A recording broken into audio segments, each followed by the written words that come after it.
Beautiful view. See, that's really the best out part. onto the courtyard. Windows on either side, gardens everywhere. That's right. So, if you are joining us for the very first time today, welcome. Every Monday morning / afternoon, Jenlene and I host an Introduction to Philosophy and Theory class. Open access, available for anybody to join. You don't need to have any background in philosophy or theory. We try to make it universal and accessible and hopefully enjoyable without dumbing it down, at least as much as possible. And I just want to very quickly, while we're here, also plug my book. We know that the classes are pretty long. It's like an hour every week. So if you'd like a condensed version of the classes, those are available as an ebook, which Jenlene has co-edited. Yes, and is available now on our Patreon, along with transcripts of the classes. So if you want to go back and revisit some of the lectures, some of the older lectures, transcripts are available. The audio for our Discord discussion is available. And the ebook is going to be up for another couple of months. It is Where Nothing is Lacking.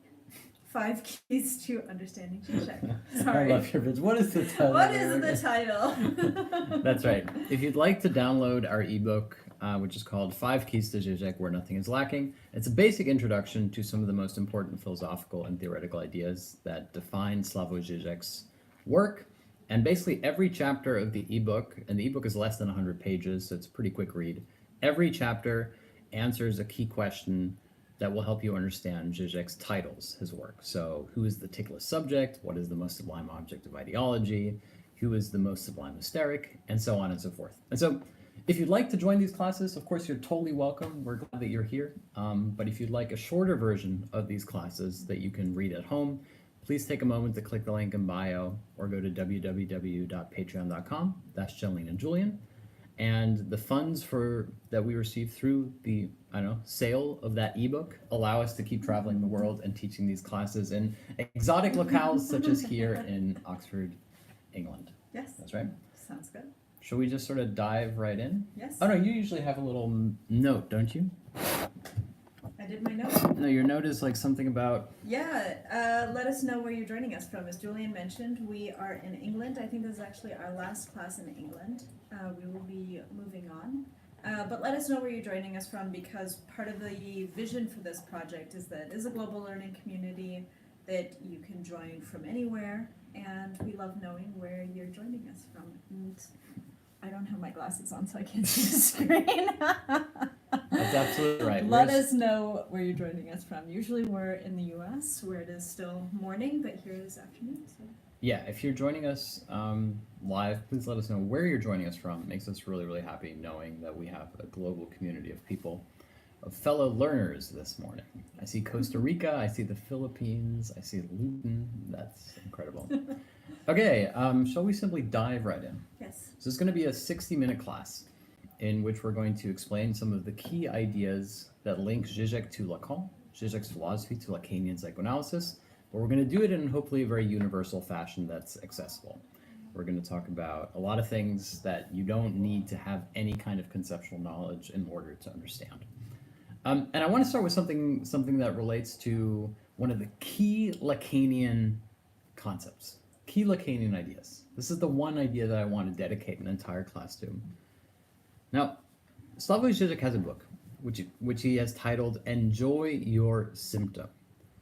And this is Žižek's way of playing around with one of Lacan's key ideas, which is that not only are you your own symptom, but that the purpose of analysis, the outcome of a successful psychoanalytic treatment, is for you to identify with your symptom. And so what we're going to be talking about is, what does it mean to identify with your symptom? And I have a really good example, or at least I think it's a good example. And it comes from one of my favorite filmmakers and animators, Hayao Miyazaki. And I was reading an interview in the New York Times with Hayao Miyazaki. He very rarely grants these interviews. And at the end of the interview, he was asked, "Can you tell us how to live? How do you live?" Because, of course, this is one of the key questions that Miyazaki tries to answer in most of his films, is the question as to how to keep on living. How do we find purpose in life? And so the journalist asks Hayao Miyazaki, how should we live? How do you live? And he sort of laughs and he says, well, if I knew how to live, then I wouldn't be making movies. And it's a beautiful answer, and it's very Lacanian. Because Hayao Miyazaki, the animator of films such as Spirited Away and My Neighbor Totoro, he's not saying my life is movies. Nor is he saying a life well lived is a life creating something you love, which is what we would usually expect to hear from an artist. Instead, what Miyazaki is saying is, I haven't figured out how to live. And so instead, I make movies. Which means that, in a weird way, Hayao Miyazaki's creative endeavor, his incredibly beautiful and inspirational films, are a sign of his failure to know how to live. In fact, a failure that we're very lucky to be able to witness, a fruitful failure, if you will. And so if Hayao Miyazaki would figure out how to live, he would no longer need to make movies. Of course, you'll immediately notice that there's a paradox at work here, which is that, in a sense, the answer to the question how to live is to do that which you will do until you've figured it out, a question that you will probably never be able to answer. And so Hayao Miyazaki doesn't make movies because it makes a living, and he doesn't make movies because that's how he lives. He makes movies because he hopes one day not to have to make movies and to start living. And in a sense, this is what Lacan means by identifying with your symptom. Your symptom is the inability to inhabit your own life fully. The thing that prevents you from knowing how to live is your symptom. And so you have to learn to enjoy your symptom. If your symptom is creating movies, if your symptom is writing diary entries, if your symptom is creating art, there are many ways in which you can enjoy the fruitful failure of knowing how to live. And in the process of figuring out how to live, of course, a lifetime goes by. And here we have the basic paradox that Žižek attributes to Lacan. The only way to identify with your symptom is, as Žižek puts it, to enjoy your symptom. Instead of saying, how do I live? Say, how do I learn to live so that I don't have to know? And that's what Miyazaki is essentially saying. When Miyazaki says, I am making movies because I don't know how to live, he means I have dedicated my life to the making of movies. And this kind of paradox, this gap, is the gap that defines the Lacanian Symptom. And it's a gap that we're going to dedicate 45, 50 minutes to trying to explain. Because there's many different ways that we can approach this problem. Now, one of the ways in which we can approach it relates to Dupuy's paradox of seduction. The paradox of seduction works like this.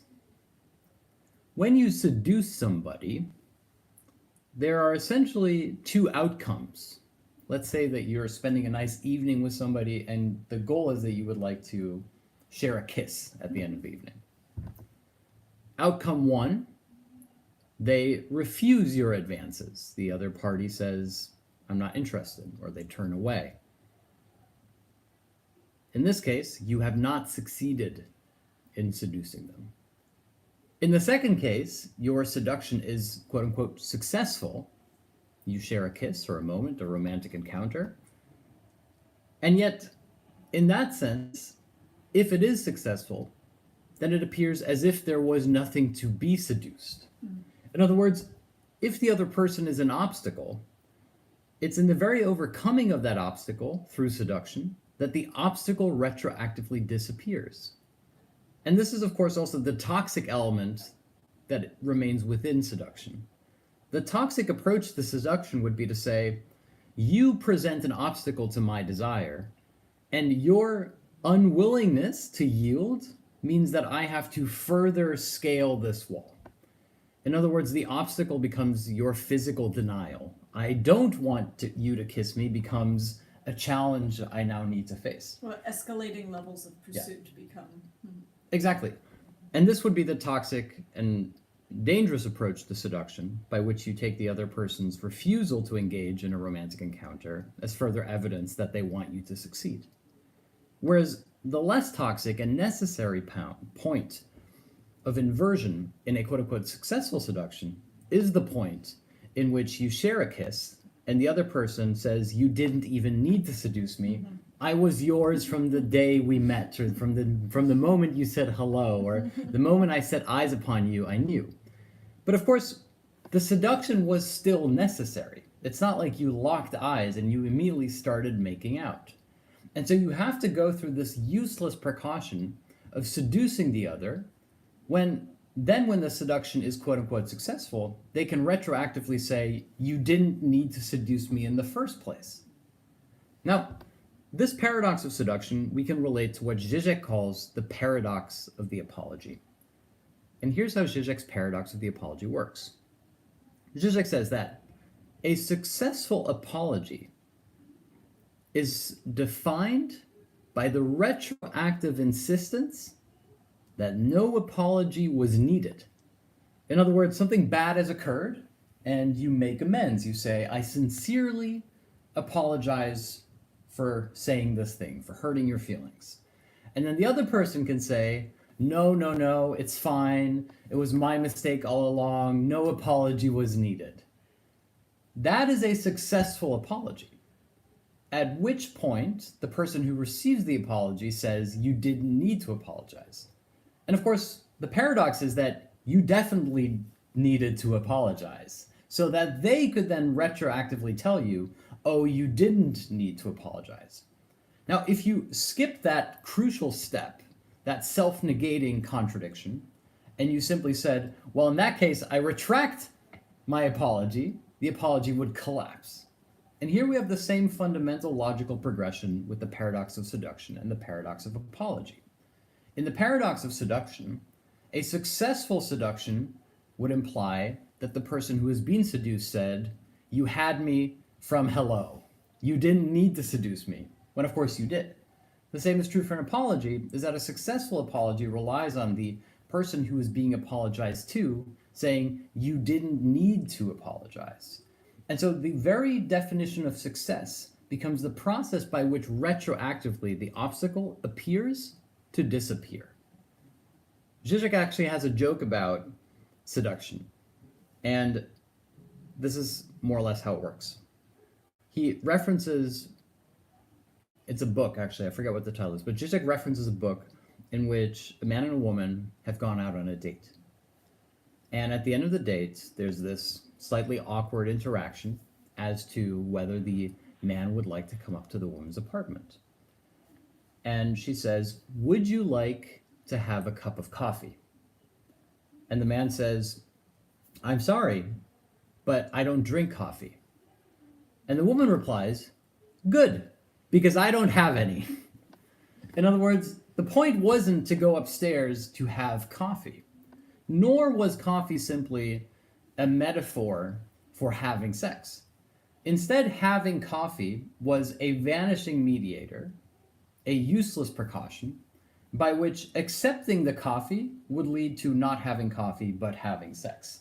In other words, the coffee was simply a convenient excuse to go upstairs.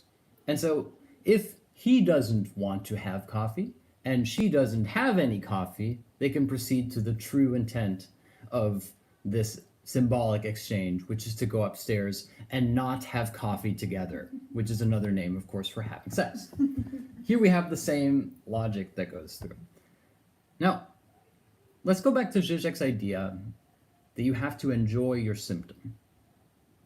If the symptom is that which cannot be reified within any kind of logical exchange. For example, for Miyazaki, I make movies because I don't know how to live.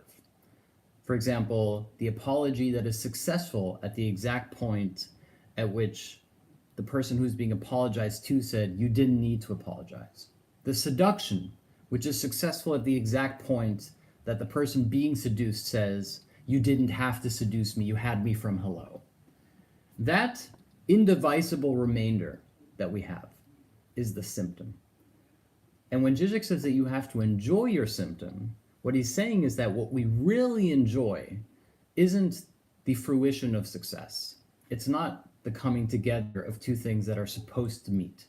What we enjoy is the gap. What we enjoy is the crack, the intraversible part of that mediation, which is a bit abstract. So I'll give you a couple of examples here. Now, Augustine, let's make a big leap here. Augustine says that there is no enjoyment in paradise, which is another way of saying, in a very Lacanian sense, that there is no symptom in paradise. And the example that Augustine uses is he says that when Adam and Eve have sex, they don't enjoy it. And this is really crucial because Adam and Eve are having, quote unquote, animal sex. They are having sex as a mechanical exchange, as a natural necessity, as it were. And so it's crucial that they don't enjoy it. Because from a Lacanian perspective, what we enjoy is the gap, the irreducible part, the indivisible remainder, as Žižek would put it. And this is, of course, why in today's world, the ultimate fantasy is, of course, precisely the idea of doing it as if we were animals. To have sex without the symptomatic part of seduction, of the process of a kind of necessary retroactive illusion that we have in seduction. The idea of mechanistic, mechanical, animalistic sex, of an encounter that is devoid of the formal process of seduction, is the ultimate fantasy in a world in what we enjoy is seduction, but we no longer enjoy sex. And so the illusion, of course, is that Adam and Eve enjoyed sex because they didn't have to seduce each other, when the opposite is true. For Augustine, there is no sin in heaven, which means that there is no enjoyment in paradise, which means that there is no enjoyment of the symptom, namely the seduction of Adam and Eve. There is simply the natural, tautological exchange in which there is no missing part. Now, we have to make, I see Jenny looking pensively here. Jenny disagrees here. No, right? no, I just have to I feel like I need to follow the chain of logic a little bit more clearly. Is the idea that prior to the fall, there is no seduction. And so there can be no enjoyment of sex. I think part of where I get hung up is that I think that there is seduction in nature. I mean, we could argue that there's seduction in nature. Okay. But that's a different argument. Courtship. Yeah, of course. Let me take a step back towards Lacan, because we've introduced a couple of universal ideas that, of course, you could reject. When Lacan's writing about the symptom, about the symptom, it's important to note that he refers to the symptom as the fourth ring in the Boromian knot.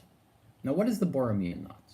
Essentially, the Boromian knot is simply is an image of at least three rings that are interconnected. So you have one ring, you have two rings, and you have a third ring. Mm-hmm. Now, technically, you could add further rings to the Boromian knot. The principle remains that if one of the rings were to be severed, all the others would come undone. In this sense, it is not strictly speaking a knot, and yet it's referred to as a knot because I think it goes back to the heraldic emblem of the Boromian family. Now, for Lacan, the original Boromian knot, the three interconnected rings, are those of the famous Lacanian triad, namely the symbolic, the imaginary, and the real. And in the previous classes, we talked about how the symbolic and the imaginary are upheld by what you might call a symptomatic repression of the real. The symbolic is the symbolic order. It's how we interact with the world on behalf of status or appearance, or what Lacan calls the name of the Father. The imaginary is how we conceive of ourselves. I'm not going to repeat this in detail because we've done it in other classes, and it's also in the book. There's a whole chapter on the imaginary, the symbolic, and the real in the book. For Lacan, the symptom is the fourth ring. And what's important is that for Lacan, within the symbolic, the imaginary, and the real, everything is accounted for. It's a kind of perfect dialectical triad in which we have the symbolic imaginary, the imaginary symbolic, and we have the real symbolic, the symbolic real, and so on and so forth. For Lacan, The symptom is what remains outside of analysis. The symptom is not integral to the dialectical functioning of the triad.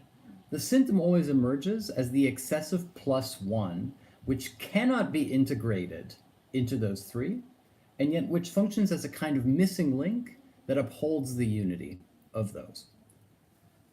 The reason I'm bringing this up is that the fourth ring, the symptom, is the ring which holds them together by means of not being able to be properly integrated. And to go back to my examples, the logic that you were trying to follow, and I apologize if it wasn't logical. If the nature of success of seduction relies upon the retroactive illusion that no seduction was necessary, then the enjoyment, the symptomatic element that we derive from it, is precisely that it is a useless precaution. After all, if we said, well, if no seduction was necessary, then why did I just take you out for dinner? It would no longer be seduction. In the same way that for the apology, sorry, there's pollen in the air. In the same way that for the apology, if we retroactively insist that, well, if no apology was necessary, then why did I even apologize? It would fall apart. In the same way that for Miyazaki, the movie isn't figuring out how to live. The movie is the fruitful process of not being able to answer how to live. Now, to go to Adam and Eve and Augustine, the reason there is no enjoyment in heaven, no enjoyment in the sexual exchange between Adam and Eve, is because everything fits. Enjoyment emerges in the excess. The excessive, oh, you didn't have to do it. For example, politesse, politeness, what Hegel calls Sittlichkeit, is only apologizing rather than doing something wrong. Where in the United Kingdom, where you will be aware of the fact that people engage in a kind of symbolic exchange by which they apologize to each other without actually having wronged the other person. It's quite common for people to start a sentence by saying, sorry, because you are initiating an exchange saying, I am willing to be the person who offers an apology should something occur. Here we have the perverse enjoyment of English conversation, which revolves essentially around nothing, which is either the weather or preemptively apologizing for that which you might say if you cease to talk about the weather.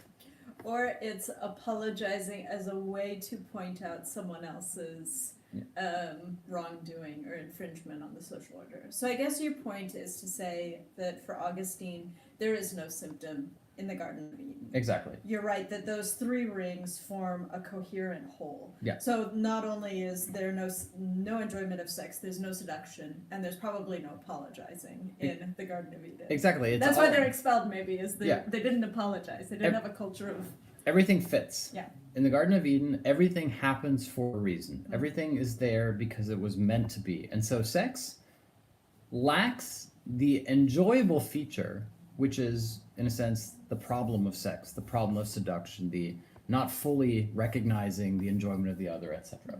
And so the illusion and the fantasy that we have, which is that, in a sense, speech without apology would be successful speech, or sex without seduction would be successful sex, is, in fact, the exact opposite.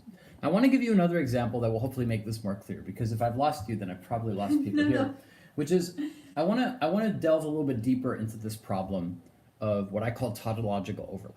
And I'll give you a very clear example. Democracy is not the will of the people. This is very important. As soon as we have an elimination of the fundamental gap between will of the people on the one hand and democratic participation, we no longer have democracy, we have totalitarianism. As soon as a leader invokes the will of the people, it is strictly speaking no longer democratic. Now, why is that? It's because there is a kind of insurmountable gap, an indivisible remainder, between the expression of the will of the people, which doesn't exist to begin with. There is no collective consensus that emerges a priori, to the participation in an electoral process, which is designed to retroactively suggest that there was such a thing as a public consensus. To make this even worse, a quote-unquote successful democracy is a system in which there is no consensus as to what a leader or a body politic should do. We have multiple parties hashing it out within parliament. And so the sign of a quote-unquote healthy or successful democracy is a kind of fundamental disconnect between the idea of the executive and the idea of the will of the people. Now, of course, this seems counterintuitive because you would say, well, if a dictator simply says, I'm doing what I want to do and the people be damned, this would be a dictatorship. And yet it's precisely dictatorships, both authoritarian and totalitarian societies, that invoke the will and the name of the people. And what makes a democracy fruitful is precisely that you cannot ever truly act on behalf of the will of the people. There is no such thing as the people have spoken. The people can elect a leader who will then participate in electoral politics, participatory democracy, but that will never be a clear or direct, quote unquote, tautological expression of the intent or will of the people. Now, a successful leader will, of course, manage this gap and this divide so that retroactively it may appear as if this was all along an expression of the national sentiment. And yet that's precisely because it maintains this gap. The gap between what people want and how they are led. Any system that eliminates this gap thereby no longer has the enjoyment of the political. This is also the most, perhaps the most clear definition of what the political is. The political isn't to say we have a politics that perfectly reflects what people want. The political is precisely the fruitful failure to know what the people want. And so here we go back to Miyazaki's symptomatic identification with his own failure. When Miyazaki says, I don't know how to live, that's why I make movies, the political is to say, I don't know what the people want, therefore I have to enact politics. And any system that tries to short-circuit that gap, eliminate that failure, ends up not in success, but in a kind of totalitarian overreach, synonymous with the will of the people. In the same way that we could link it back to the idea of sexual enjoyment, as soon as you say sexual enjoyment is not the process of seduction, but instead I am doing exactly what you want, it's no longer enjoyable in that sense. Have I really lost you? No, not at all. I see you from the corner of my eye looking very skeptical. No, I'm not skeptical. I think that it's a really important point to emphasize, and I'm glad that you used the example of Miyazaki, because I think he's doing more than just demurring and say, oh, I can't tell other people how to live because I'm still trying to figure it out myself. And that's the idea where we are suspicious of other people's advice. And I think that it's interesting to see the political exchange as symptomatic. Yes. I didn't articulate that particularly It's okay. helpfully. Like it's there in my mind. No I'm worries. with you. I'm going to try to find my stream of thought again, but I appreciate it. What I'm trying to say here is that democracy can never be synonymous with the will of the people.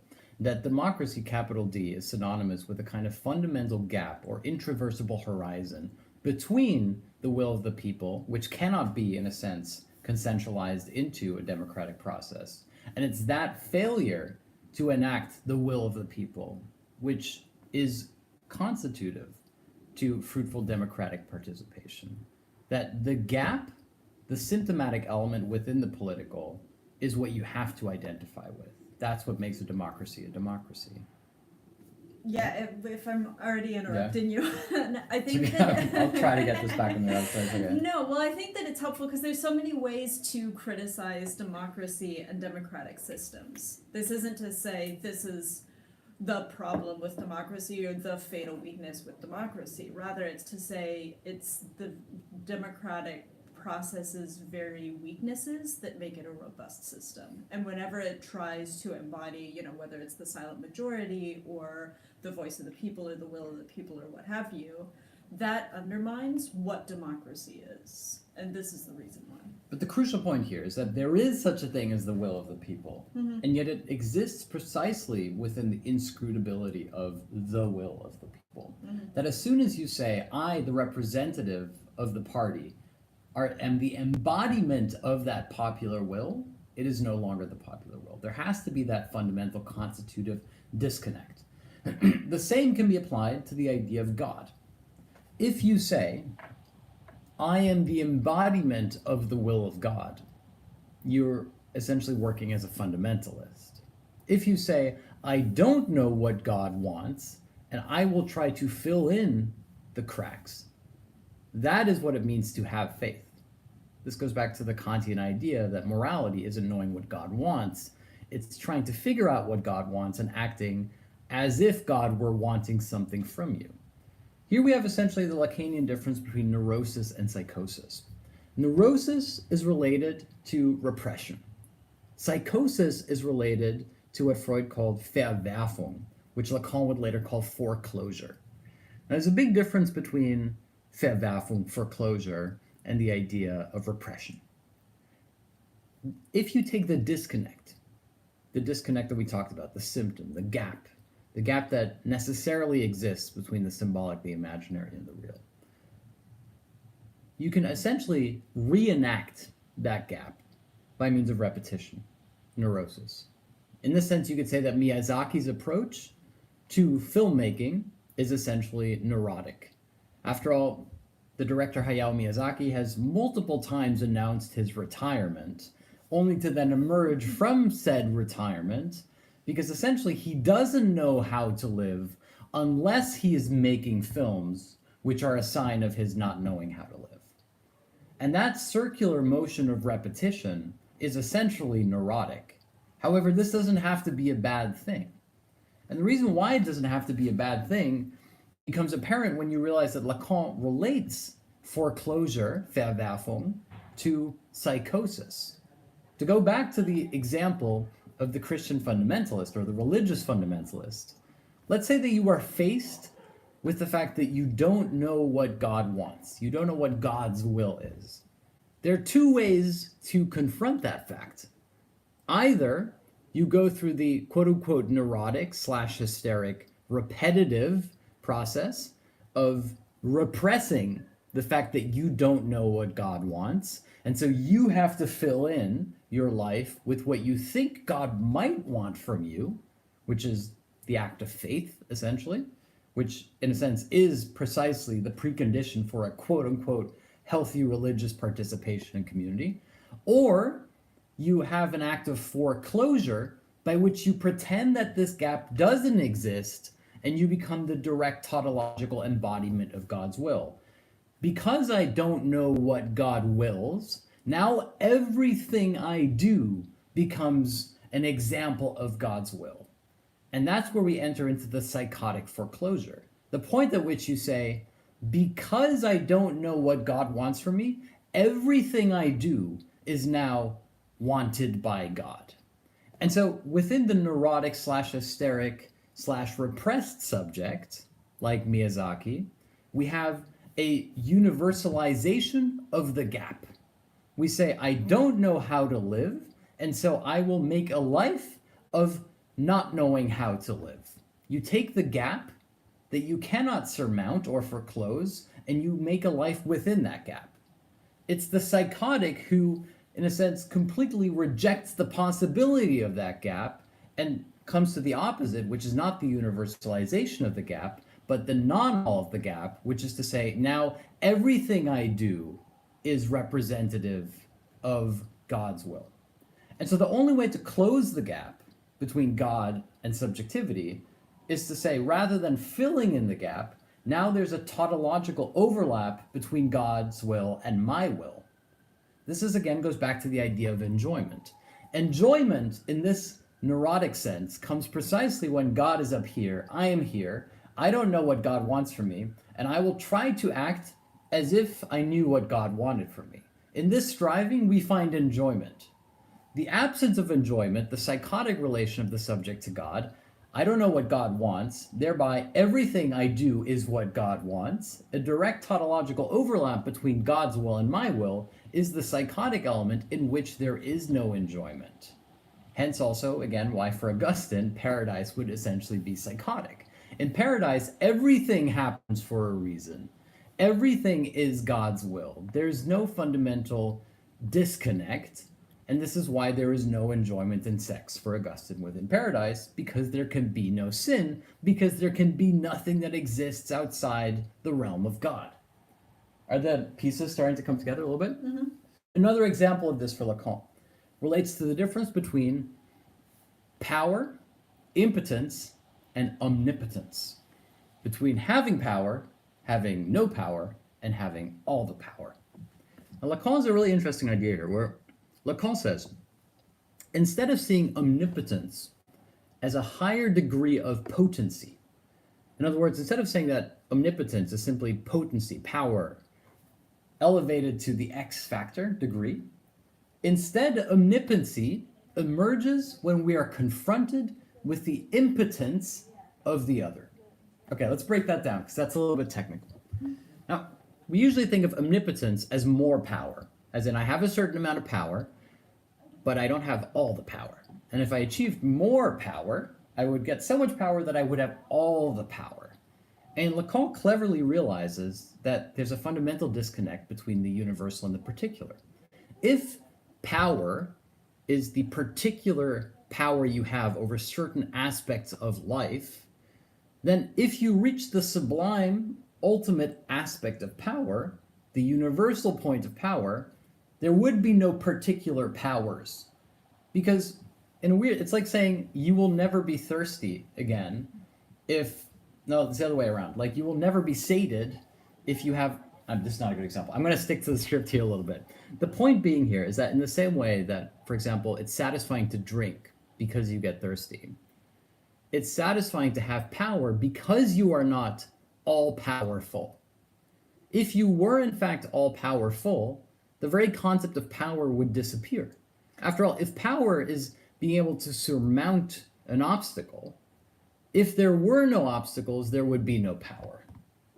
And so what Lacan essentially says is that omnipotency, so being all powerful, isn't having more power, it's the elimination of power itself. And when we're confronted with the lack of power of the other, we think ourselves to be infinitely powerful.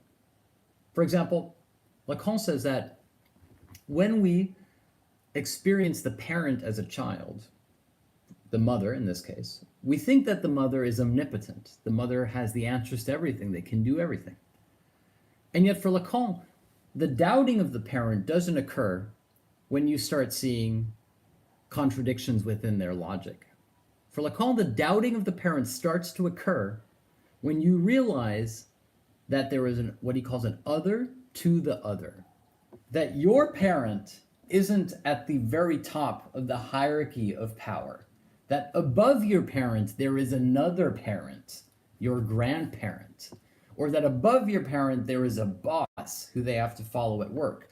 As soon as you realize that there isn't a direct exchange between an omnipotent parent / God and yourself, the loyal subject, but that in fact there is another hierarchy, you realize that your parent is the other of an other.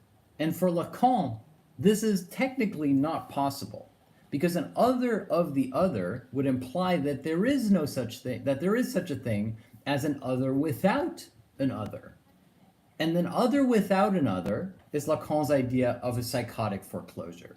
Instead of accepting the gap by which there is no complete tautological overlap between the perfect other, my parent, or the big other which doesn't exist, and my own particular finite power, once I realize that my parent, who was supposed to be the all other, is themselves entrapped within others, I can do two things. I can accept it, at which point the parent loses their symbolic authority as omnipotent, or I decide to foreclose the gap and say that the parent is indeed omnipotent, at which point the entire sequence falls apart. Now I exist as the direct embodiment of my omnipotent parent's will. And so what's important for Lacan with the idea of foreclosure is that the idea of foreclosure is to say, I reject the fundamental fruitful gap, the failure that connects the symbolic, the imaginary, and the real. But what I'm a little bit worried about here, I want to say briefly, is I was trying to make this very universal, and yet I feel like I've lost you early on. No, I think I'm sometimes struggling with the idea of foreclosure. So if I can go back a little bit to what you were talking about with power, I think that you've really clearly articulated an objection I've always had to the famous phrase, I'm trying to remember who said it, power corrupts, absolute power corrupts absolutely. And for me what's problematic about that phrase is that it understands powers as incremental levels, and there's someone who has all the power. But that's not really what absolute power is. In the stage of absolute power, then it's like there is no, power sort of disappears in a sense, and there's no way to delegate it out, I think is kind of what you're saying. No, not really. Okay. But that's okay. I feel really terrible about this because No. I am going somewhere, but I worry that I've already lost you and that's to my discredit. Let me give another example, maybe with. Well, the, no, with can the, we actually? Oh yeah, go ahead. No, I know I'm interrupting you. Let's not dwell on that. Okay. Is that okay? Sure. Because I'm trying to get to a different point here. Sounds good. Is that no? I mean, you can. No, I don't want to interrupt no, you. not at all. I'm gonna save it for Discord. That's fine too. Remember, what we're trying to talk about here is the Lacanian idea that the definition of successful analysis is that you identify with your symptom. Now, what is the symptom? The symptom is the kind of fundamental constitutive gap that emerges within the retroactive impossibility of something, an obstacle which becomes its own success. For example, the symptomatic aspect of the sexual encounter is the seduction. The symptomatic aspect of the apology is the apology that didn't need to have been offered in the first place. The symptomatic part here is the part in which enjoyment happens beyond the exchange. It's a surplus element, hence it's a form of surplus enjoyment. This is also to go back to the difference between potency and omnipotency. Omnipotence.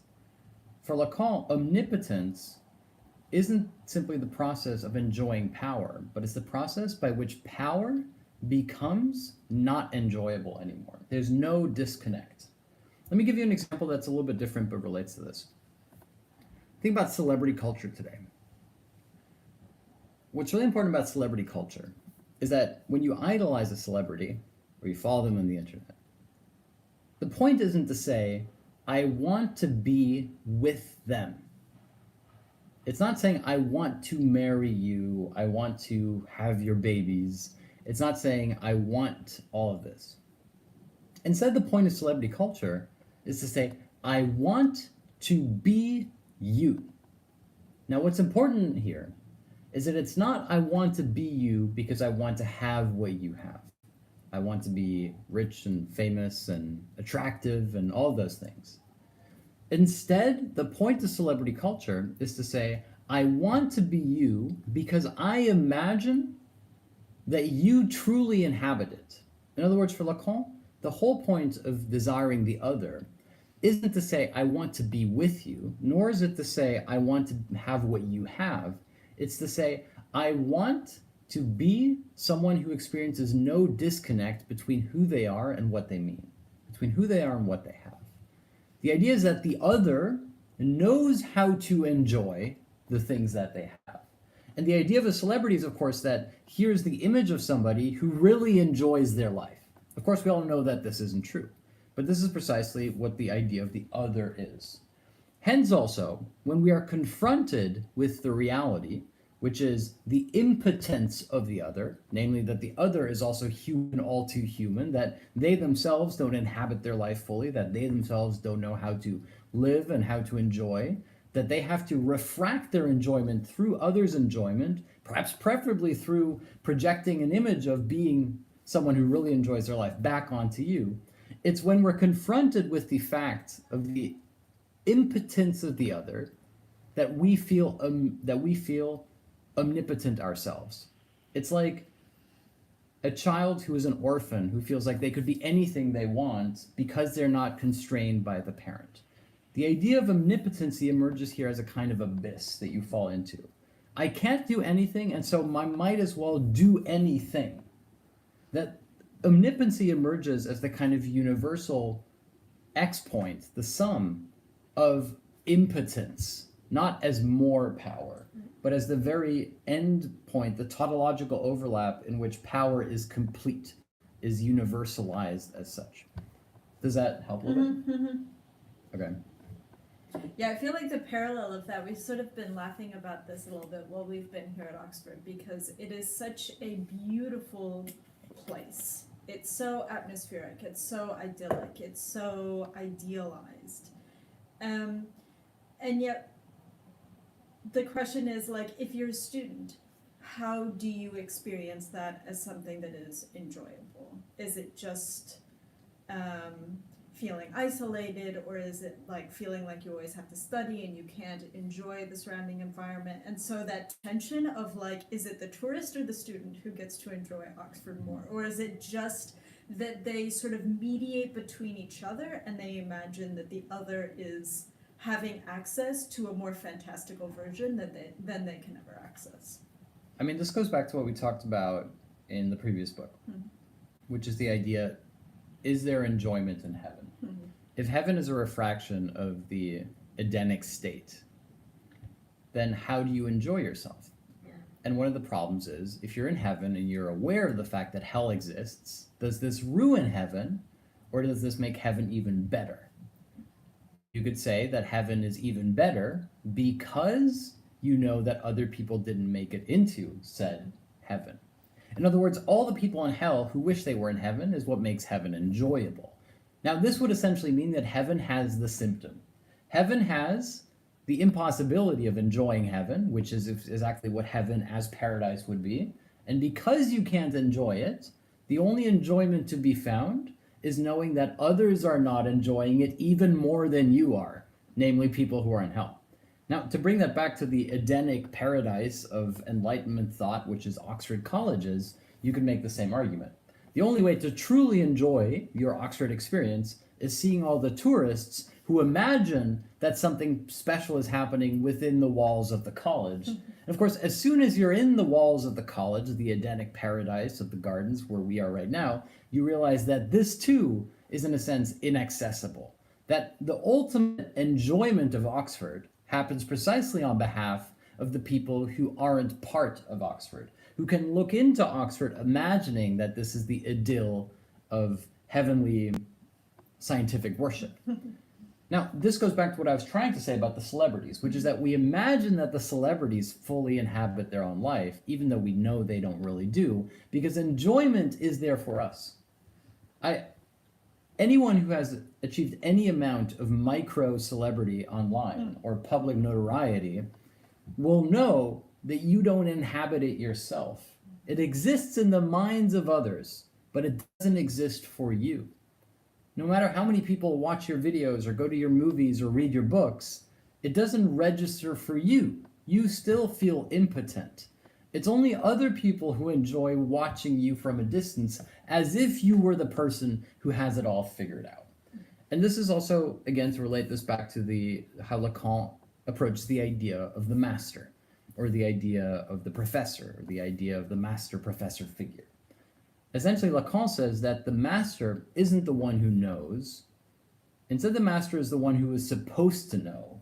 We expect that the other person knows how to live, but of course the truth is they themselves don't know how to live. You go back to the Miyazaki interview, when the journalist says, you make these profound and inspirational movies about life, surely you must know the secret, how to live. And that's why he laughs and says, if I knew the secret, I wouldn't be making these movies. And yet these movies are now interpreted by you as being the secret as such. That is the relationship and the distance that we have towards enjoyment. To go back to your example of Oxford, what makes Oxford enjoyable is visiting Oxford and looking at it from afar. Inhabiting it would be profoundly less enjoyable because you would have to let go of the fantasy of Oxford and be faced with the reality of Oxford. Now, what the psychotic does is the psychotic eliminates that gap through Verwerfung or foreclosure. In German, Verwerfung means to throw away, to eliminate this gap and to fully identify with it. This is also why when you come to Oxford, I don't know why this is so Oxford-centric now, but this is your doing. When you come to Oxford, there's this conservative fantasy. You could call it the Evelyn Waugh effect, the Brideshead Revisited approach. And what's interesting is when you look at interviews with former Etonians and Oxfordians, etc., I don't know what it's called, Oxbridgians, like David Cameron, for example, you realize that the students who come to Oxford, who live out the Oxford fantasy, who dress up as if they were part of the aristocracy, who enact a kind of cosplay of Brideshead Revisited, those are the ones that are looked at as the crazy ones, because they fully try to eliminate the gap and fully inhabit it. Whereas most of the students here do exactly the opposite, which is that they distance themselves from it. They identify with the gap itself. They simply become regular, seemingly regular people who aren't living out the Oxford fantasy because they are living the Oxford reality. And that to throw away that gap, to fully identify with the institution, would be the psychotic break of foreclosure. To say, I am indeed the direct embodiment of the Oxford legacy, the quote-unquote will of the people, the fantasy of Oxbridge. And so it's healthy to have a kind of, I don't like speaking in terms of healthy because it's so normative, but it's healthy to have a kind of neurotic, repressed detachment towards it. And of course, it's only the tourists, people like us, who would imagine that all the students here walk around speaking this kind of perfect vernacular of the Oxbridge fantasy. If you get too close to the fantasy, you either inhabit it fully, which is the psychotic break of foreclosure, or you have to, in a sense, reject it. You have to move away from it, which is a kind of repression of the knowledge that there is no identification with the fantasy. This is also, I'm glad that you brought us here, this is why for Lacan, identifying with your symptom is the same thing as traversing the fantasy. And if you wanted a pretty, detailed explanation what it means to traverse the fantasy, it's precisely to embrace neurotic subjectivity over psychotic subjectivity. In other words, to say that instead of foreclosing the gap between my engagement and the fantasy, which can never be foreclosed, I engage in the repressed neurotic version of it by which I universalize the gap itself. And think about it, in a sense, like, if this gap didn't exist, no human agency would be possible in the first place. If everything you do becomes a manifestation of divine will, then there is no freedom. If you knew exactly how to live and exactly which partner to mate with, then life would cease to exist as we know it. You would simply become an automaton. And so the irony is that it's precisely because we're faced with the irreducible gap between that which ought to be and that which should be, that we end up finding individual agency within that. But it comes upon the precondition of having to confront that gap. Does that make sense so far? I don't know how much more time we have. I know this one got derailed. I thought it was going to be the perfect class. I'm with you 100%. Okay, I want to... It's really helpful. Jeneline and I... Thank you for saying that. Jeneline and I watched a film yesterday, which has another example of this. So it's a film based on a series of novels, and there's been many different versions of it. And it's called The Talented Mr. Ripley. And in The Talented Mr. Ripley, we see a young man, played by Matt Damon, who essentially idolizes the life of the rich and famous, or the rich and wealthy, beautiful, young, wealthy people. And he's essentially a con artist. He's very good at imitating people and at forging signatures. The basic plot of The Talented Mr. Ripley is that a young man poses as a former Princeton student, as a Princeton alumni, and is then asked by a wealthy, railway magnate, steel magnate tycoon to convince his son, who has moved to Italy to waste his inheritance, to return to America. The Talented Mr. Ripley, posing as a former Princeton schoolmate, goes to Italy and essentially spends time with the other son, basking in the lifestyle of the extremely rich. Now, here we go back to the Lacanian idea, which is that desire isn't to say, I want to be with you. Desire is saying, I want to be you. And we have the literal consequence of this in the film when the talented Mr. Ripley murders the wealthy heir to the fortune and simply takes on his identity. Fully identifies, here we have the psychotic foreclosure, fully identifies with the fantasy. I am not trying to be like you, I am you. And so the gap between I am acting as if I were you and I am acting as you is eliminated. And it's within that tautological overlap that we have, in a sense, the full foreclosure of the talented Mr. Ripley.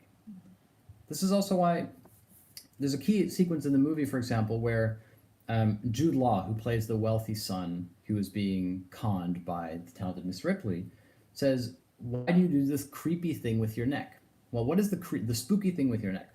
The spooky thing with the neck isn't that he is looking at the sun in the reflection of the train carriage window as if they were making out, as if their lips were touching. The spooky element is that he's looking at him in the mirror as if they overlapped into one. The object of desire ceases to be the object of desire, but becomes you, thereby eradicating you. You are fully submersed in the other.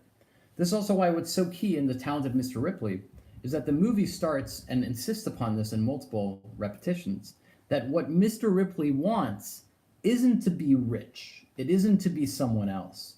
What Mr. Ripley wants is not to be Mr. Ripley. He wants to erase himself.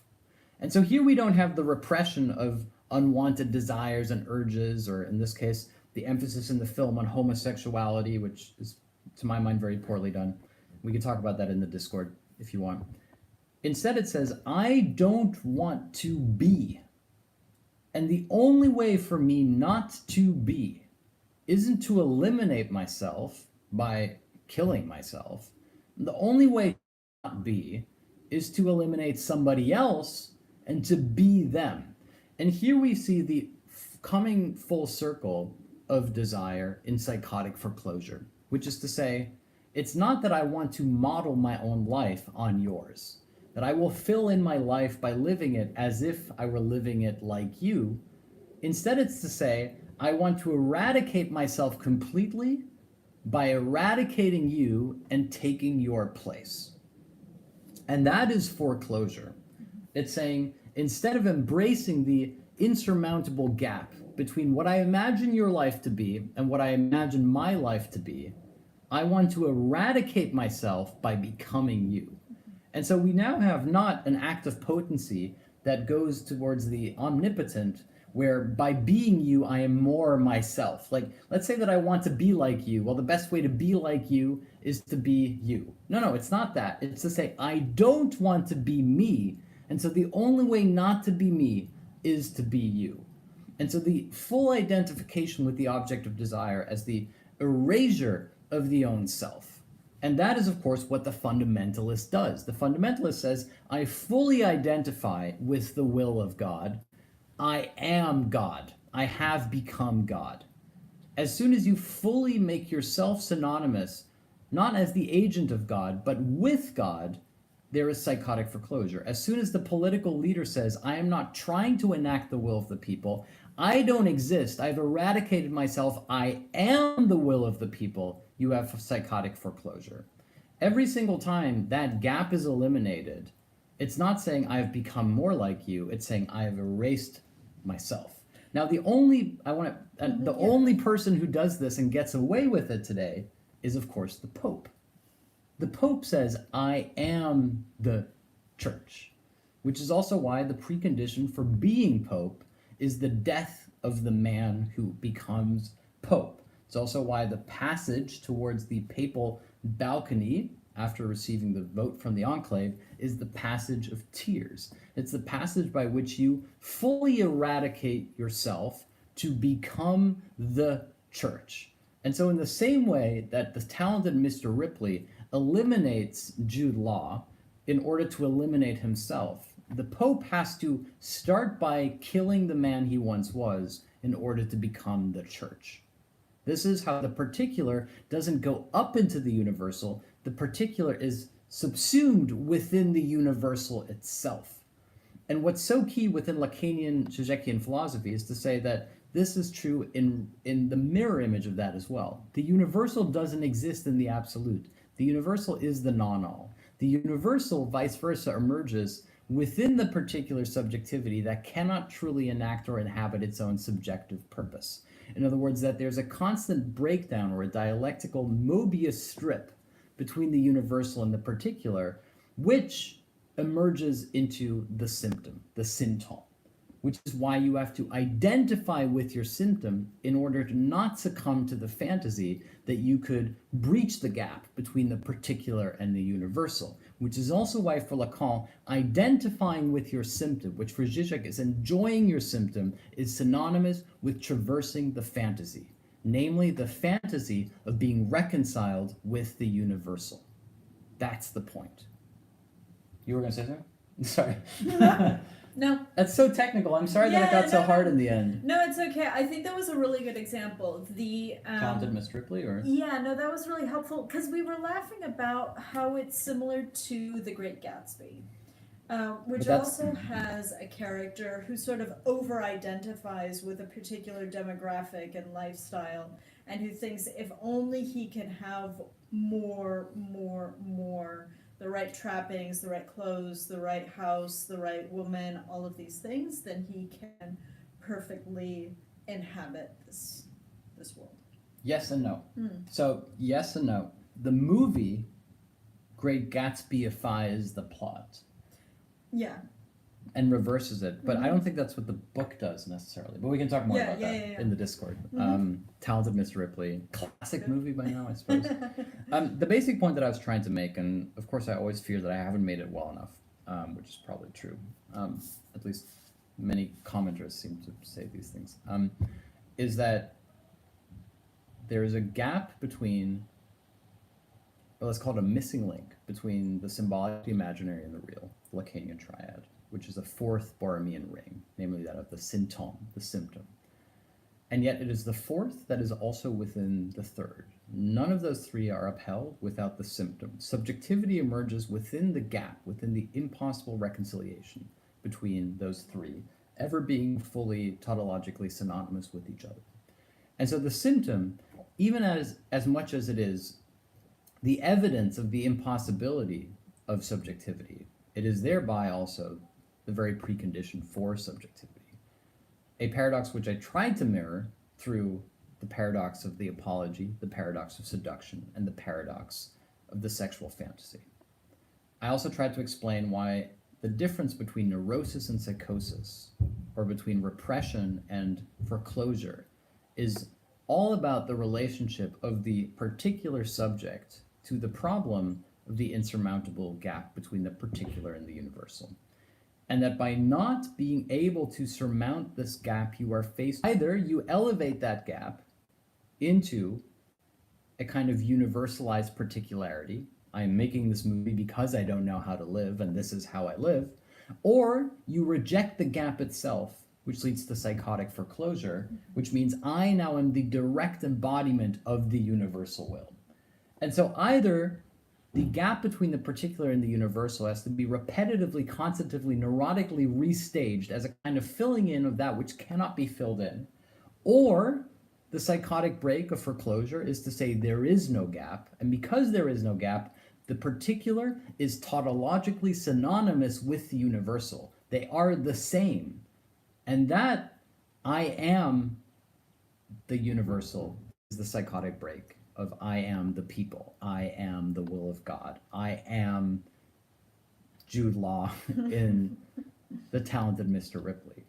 And so what I'd like, if possible, what I'd like you to keep in mind here is the difference between neurosis, psychosis, repression versus Verwerfung or foreclosure, which hinge on the relationship between the particular and the universal, which are about the gap between the particular and the universal, which cannot be surmounted, And depending on whether you enact the impossibility of surmounting it and universalize it and raise that into a life of its own, identifying with the symptomatic impossibility of breaching that gap, as Miyazaki does so fruitfully, or vice versa, whether you deny or reject that gap, Verwerfung, which leads to not a breaching of the gap, but instead a false synchronization or tautologicalization of particular equals universal.